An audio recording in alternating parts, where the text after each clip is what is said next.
আরেকটা আল্লাহ বলছেন হাউলাই তুদআউনা লিতুনফিকু ফি সাবিলিল্লাহ, তোমাদেরকে বারবার বলা হচ্ছে যে তোমরা দাওয়াত দেওয়া হচ্ছে। দাওয়াতটা কে দিচ্ছেন?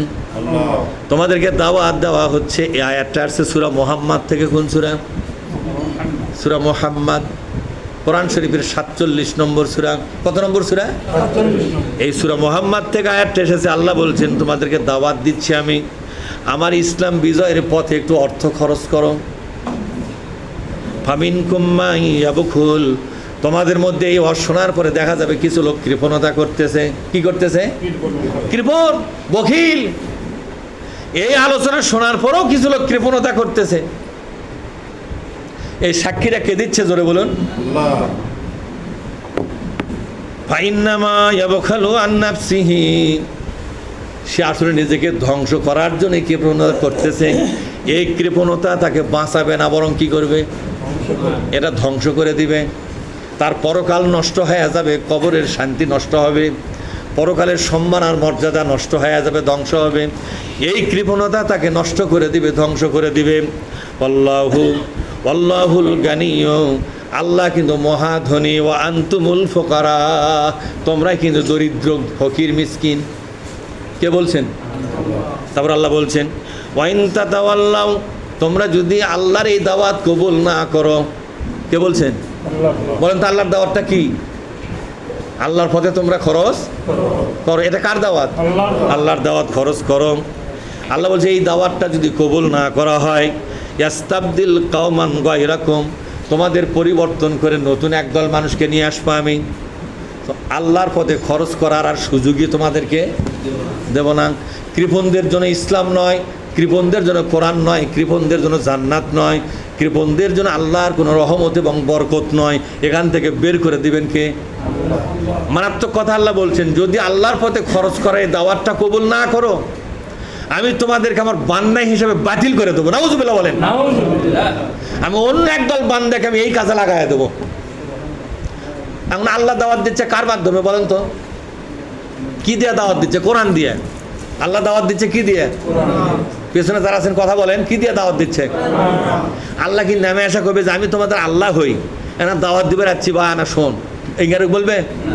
আল্লাহ তার মুখের বাণী পাঠাইয়া দিয়েছে নবী রসুলের মাধ্যমে, এবং নবী শূন্য দুনিয়ায় যারা ইসলামের দাওয়াতি কাজ করতেছে তাদের মাধ্যমে আপনাদের কাছে দাওয়াতটা পৌঁছে গেল। কথা কি বুঝতে পারছেন? আল্লাহ বলছেন দাওয়াত যদি কবুল না করে অন্য দিকে চলে যাও, আমি তোমাদেরকে বান্দা হিসেবে বাতিল করে দিয়া আর একদল বান্দাকে এই কাজে লাগাই দিয়া তাদের সম্মান বাড়াইয়া দিব। এখন বলেন তো, বান্দা হিসেবে বাতিল হতে চান না বান্দা হিসেবে থাকতে চান? কারা কারা দেখি? কৃপণগুলোও হাত তোলেন। কিছু কৃপণ আছে হাতেই ভাবছি দেখেন ইঙ্গার তুলেছে, মানে তোলার ইচ্ছা একেবারেই নাই, এরকম করতেছে। আজকে যদি আপনাকে আল্লাহ হত্যা করে, হত্যা মানে আল্লাহ যদি মৃত্যু দেয়, হ্যাঁ, তাহলে আপনার সম্পদটা কবর নিয়ে যাওয়া পারবে? হ্যাঁ, এই পৃথিবীতে কত কোটি টাকা রেখে গেলে আপনার জান্নাত হবে সলবলের জন্য? বলেন, কয় হাজার কোটি টাকা রেখে গেলে জান্নাত হবে? সলবলক সোনার খাট, সোনার পালঙ্ক বানিয়ে দিয়ে কবরত গেলে এই ওসিলা করে আপনাকে জান্নাত দিবে? তাহলে তো একটা গরিব বাপ, তো একটা গরিব বাবও জান্নাত পাবে না ওইভাবে যদি হয় যে তোর সলক দিয়াচ্ছ কি না। বরং আপনি জান্নাত পাবেন আপনার ঈমান, আমল এবং আল্লাহর পথে অর্থ বিনিয়োগ করা, এর মাধ্যমে আপনার জান্নাতটা নিশ্চিত হবে। সুম্মা লা ইয়াকুনু আমসালাকুম, এরা কোনোদিন তোমাদের মতো হবে না, বরং এরা যখনই দাওয়াত পাবে, যখন কি পাবে জোরে কোন? যখনই দাওয়াত পাবে তখনই সাথে সাথে তার দাওয়াত কবুল করবে। মুতার যুদ্ধ শুরু হয়ে গেল, বিরাট একটা হাদিস মনে পড়ে গেল। মুতার যুদ্ধ, কি যুদ্ধ জোরে কোন? মুতা। মুতা কি যুদ্ধ? মুতার যুদ্ধ শুরু হয়ে গেল। এই যুদ্ধে বিশ্ব নবী পরাশক্তির সঙ্গে যুদ্ধ করবে। অনেক অস্ত্র দরকার, অনেক উট দরকার, অনেক ঘোড়া দরকার, অনেক সৈন্যবাহিনী, খাদ্যদ্রব্য দরকার। বিশ্বনবী দরবারে ডাকলেন, সমস্ত সাহাবারা জমা হয়ে গেল। বিশ্বনবী বললেন তোমরা আজকে টাকার বড় প্রয়োজন, জিহাদের জন্য অনেক টাকা পয়সা লাগবে। এটা কে বললেন জোরে কোন?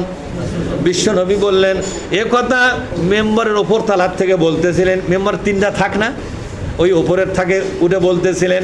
তো ওসমান সর্বপ্রথম দাঁড়িয়ে বললেন, ওগো নবীজি 100টা উট, 100টা উটের ওপরে যে গদি এবং যে মাল সামান লাগে আমি দিয়ে দিলাম, কটা হলো? 100টা। এবার বিশ্বনবী দ্বিতীয় সিঁড়িতে নামলেন, নামার পরে বললেন আরও লাগবে। সবার ওঠার আগে আবার ওসমান দাঁড়িয়ে পড়ে বললেন, ওগো নবীজি, ওসমান শুধু সাহাবী নয়, তিনি জামাইও। তিনি কি জোরে কোন? জামায়া বলছেন, নবীজি আরও যদি লাগে আমি আরো 100 উট এবং তার উপরে মাল সামান সব দিয়ে দিলাম। এবার নবী এই কথা শোনার পরে নিচের সিঁড়িতে নামলেন। নিচের সিঁড়িতে 3 নম্বর সিঁড়িতে মাটিতে থাকে, এখানে নামার পরে বললেন আরও লাগবে। ওসমান আবার সবার আগে দাঁড়িয়ে পড়লেন, কারো দাঁড়াবার সুযোগ নেই। উঠে বললেন, ওগো নবীজি আমি আরও 100 উট দেবো, উটের উপরে সওয়ার হওয়ার মতো সব জিনিসপত্র দিয়ে দেব। এবার নবী খুশি হয়ে গেলেন, আনন্দ তার চেহারার মধ্যে প্রকাশিত হলো। অনেক সাহাবারা তারাও দান করলো।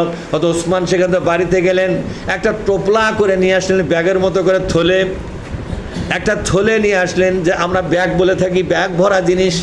বিশ্বনবীর কাছে এসে তার কোষার মধ্যে ঢেলে দিলেন, সুবহানাল্লাহ বলেন। আল্লাহ নবীর কোষার মধ্যে যখন ব্যাগ থেকে ঢেলে দিলেন, দেখা গেল তাকে বলা হলো, ওগো নবীজি 1000 সোনার মুদ্রা আপনাকে দিলাম। ওই 300 উট বাদ দিয়ে এই 1000 সোনার মুদ্রা, স্বর্ণ মুদ্রা যেকে দিনার বলা হয়, কি বলা হয় জোরে কোন? 1000 স্বর্ণ মুদ্রা আপনাকে দিলাম, মনের ইচ্ছা অনুযায়ী জিহাদের জন্য যা প্রয়োজন আপনি খরচ করবেন। আল্লাহ নবী বসে পড়লেন। বসার পরে কোলের মধ্যে, কোষার মধ্যে, তার জুব্বার ভিতরে বা জামার কোষার ভিতরে যে টাকাগুলো জমা হয়ে গেছে, জমাগুলো টাকা 2 হাতে দিয়ে নাচার করতেছেন আর বলছেন, ওগো ওসমান, জান্নাত থেকে নাজাতের জন্য তোমার আজকের এই আমলটাই যথেষ্ট হয়ে গেল। শুধু তাই নয়, ওগো ওসমান, এরপরে তোমার জীবনের শেষ পর্যন্ত কোনো আমলের জন্য তোমার আর কোনো কষ্ট পাওয়া লাগবে না, কোনো আমলের জন্য আর তোমার কোনো বিচার হবে না। তুমি জানো জান্নাতটা কিনে ফেলেছো, সুবহানাল্লাহ বলবেন না? তুমি জান্নাতটা কিনে ফেলেছো। সেই দিন থেকে সমস্ত সাহাবাগণ জানতো, হয়তো ওসমান মুতার যুদ্ধে অজস্র পরিমাণ টাকা পয়সা দান করে বিশ্বনবীর মুখে হাসি ফুটিয়েছিলেন। বিশ্বনবী দানকারীদের জন্য দোয়া করে গেছেন। ইসলামের এই অন্তিম মুহূর্তে নিজের জীবনের ঝুঁকি নিয়ে যারা টাকা পয়সা অকাতরে দিয়ে গেল, এই টাকা পয়সা তার জাহান্নামের জন্য কাফফারা হয়ে গেল। নবী আমার বলছেন, আস-সাখিউ হাবিবুল্লাহ, আস-সাখিউ কারিবুম মিনাল জান্নাতি ওয়া বাঈদুম মিনান নারি। যারা আল্লাহর পথে খরচ করে তারা জান্নাতের কাছাকাছি থাকে, সুবহানাল্লাহ বলবেন না? আর যারা দানকারী তারা হয়ে যায় আল্লাহর বন্ধু।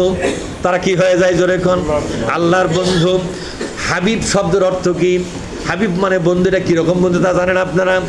বিশ্ব নবীকে বলা হতো হাবিবুল্লাহ, কি বলা হতো? আবার ইব্রাহিম আলাইহিস সালামকে বলা হতো খলিলুল্লাহ। পার্থক্যটা কি? খলিল মানেও বন্ধু, হাবিব মানেও। এই 2 বন্ধুর মধ্যে পার্থক্য কি? বাংলায় কোনো পার্থক্য পাওয়া যায় না, কিন্তু হাবিব আর খলিলের মধ্যে আকাশ আর জমিন তফাৎ। খলিল বলা হয় যে ব্যক্তি বন্ধুত্বের জন্য নিজের জীবনের ঝুঁকি নিয়ে আগায়া যায়, জীবনের সবটুকু ত্যাগ এবং কুরবানি স্বীকার করিয়া একজনের বন্ধুত্ব পাওয়ার আশায় জীবন বাজি করে যারা, তাকে বলা হয় খলিল।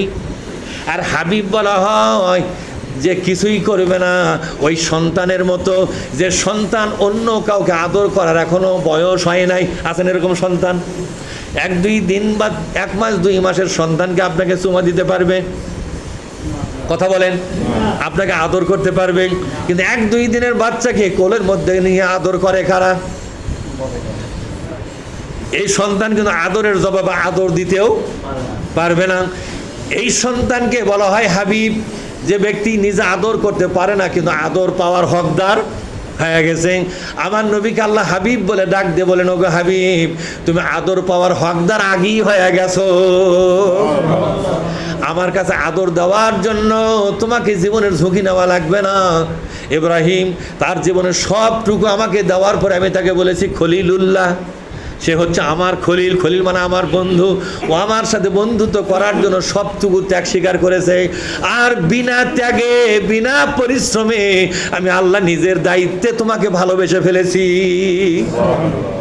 তাহলে এখন হাবিব আর খলিলের মধ্যে পার্থক্য আছে না নাই? এই শব্দটা বিশ্বনবী হাদিসের মধ্যে বললেন, দেখেন কি সুন্দর কথা। আর সাখী ও হাবিবুল্লাহ বলেন, আর সাখী ও হাবিবুল্লাহ, ইসলামের অন্তিম মুহূর্তে টাকা পয়সা খরচ করবে যারা, এরা হলো হাবিবুল্লাহ, এরা আল্লাহর হাবিব। বিশ্বনবী যেমন আল্লাহর হাবিব, ইসলামের জন্য যারা টাকা পয়সা খরচ করবে তারাও তো আল্লাহর হাবিব। তারাও কি জোরে খন বলেন তো, আল্লাহর হাবিব হতে চান আপনারা? একটু হাত তুলে দেখান তো, কারা কারা? সবাই চান? লিল্লাহে তাকবীর, লিল্লাহে তাকবীর। ভাইরা আমার, আল্লাহর কোরআনের দাওয়াত আপনাদের সামনে পেশ করা হলো, বোঝানো হলো, একটা হাদিস বোঝানো হলো। আর একটা হাদিস বলে আমার আলোচনা শেষ করতে চাচ্ছি, সেটা হলো আল্লাহ নবী বলেন, দুইজন ফেরেশতা প্রতিদিন সকালবেলা নামে আকাশ থেকে, নতুন ফেরেশতা, দুইজন ফেরেশতা আকাশ থেকে নামে এই জমিনে প্রত্যেকটা লোকের জন্য, লোকের জন্য, প্রত্যেকটা মানুষের জন্য দুইজন করে ফেরেশতা সকালবেলা নামে। নামার পরে তারা দোয়া করে। সাহাবারা বললেন, ওগো নবীজি, ওরা কেন নামে? নবীজি বলেন, একজন ফেরেশতা বলে, আল্লাহ এই মানুষটা যদি দান করে, কোন মানুষ? যার মনে করেন আপনার, তাহলে বোঝা গেল এই হাদিস থেকে প্রত্যেকটা মানুষের জন্য নামে, মানে আজকে সকালেও কিন্তু দুইজন ফেরেশতা নেমেছে কিনা, কতক্ষণ দেখে নামছে কিনা, এখন আপনাদের সাথে আছে না নাই? হাদিস তো সত্য, হাদিস সত্য না? ইয়ানজিলানে মালাকানে মিনাস সামায়ে, দুইজন ফেরেশতা আসমান থেকে প্রতিদিন নামে। নামার পরে বলে, আল্লাহ তোমার এই বান্দা যদি দান করে তাহলে তার সব কিছু বৃদ্ধি করে দাও, তার সম্মান বাড়াও, তার বরকত বাড়াও, তার রহমত বাড়াও, তাকে তুমি সম্মানিত মর্যাদাবান বানাও। আর একজন ফেরেশতা বলে, ওগো রব্বুল আলামিন, এই লোকটা যদি দান না করে তোমার দাওয়াত পাওয়ার পরে, কার দাওয়াত পাওয়ার পরে? তোমার দাওয়াত পাওয়ার পরে, তোমার নামে দান চাওয়ার পরে যদি দান না করে, এই লোকটাকে তালাফান মানে ধ্বংস করে দাও। কি করে দাও? যেরকম ধ্বংস করে দাও। তাহলে বলেন তো, আজকে এখন আপনাদের সামনে প্রত্যেকের সাথে ওই দুইজন ফেরেশতা আছে না নাই? যেরকম আছে না নাই? তাহলে দুইজনের মধ্যে কার দোয়া চাচ্ছেন আপনি? প্রথম জনের না দ্বিতীয় জনের? কতক্ষণ দেখ আপনারা প্রথম জনের দোয়া চাচ্ছেন। প্রথম জন দোয়া করতেছে, আল্লাহ তোমার ডাক দিয়া তোমার নামে যারা টাকা পয়সা চাইল, এই দাওয়াত পাওয়ার পরে যারা টাকা পয়সা দান করলো, আল্লাহ তাদেরকে রহমত বরকতের চাদরে তুমি ঢেকে রাখো। আর একজন ফেরেশতা বলছে, আল্লাহ তারা দিবে না, তাদেরকে ধ্বংস করে দাও, তাদেরকে মেসাকার করে দাও, তাদের সংসারে আগুন জ্বালা দাও। কি করে দাও? জোরে এখন ওই জীবনে যেন কোনো সংসারে শান্তি না পায়। ওর সংসারে তালাব শব্দের অর্থ হলো ওর সংসারটাকে সংকটের পরে সংকট দিয়া, বিপদের পরে বিপদ দিয়া ওর জীবনটা কেরাসিন বানাইয়া দাও। তাহলে এখন প্রশ্ন হলো, যে দুইজন ফেরেশতা আপনার নামে আমার নামে আসলো, তার দোয়া আমাদের দরকার আছে না নাই? কিন্তু দুইজনেরই দোয়া লাগবে না একজনের দোয়া লাগবে? একজন যদি কয়ে দুইজনেরই লাগবে, তো একজন তো বদদোয়া করার জন্য আসছে, ওই বদদোয়া ফেরেশতার জন্য নয়, বরং রহমতের দোয়া করবে যে ফেরেশতা, তার জন্য। এখন আপনাদের কাছে আমার প্রশ্ন হলো, বাংলাদেশে ইসলামকে রাষ্ট্র ক্ষমতায় নিয়ে যাওয়ার জন্য এমপিরাই যথেষ্ট কিনা? জোরে কোন? এদেশের সংবিধান পরিবর্তন করে দিয়া আল্লাহর কোরআনকে সংবিধান বানাবার জন্য কয়জন এমপি লাগে? কয়জন? না 210 জন। কয়জন লাগে? 330-এর মধ্যে 210, 2/3 মেজরিটি বলা হয়।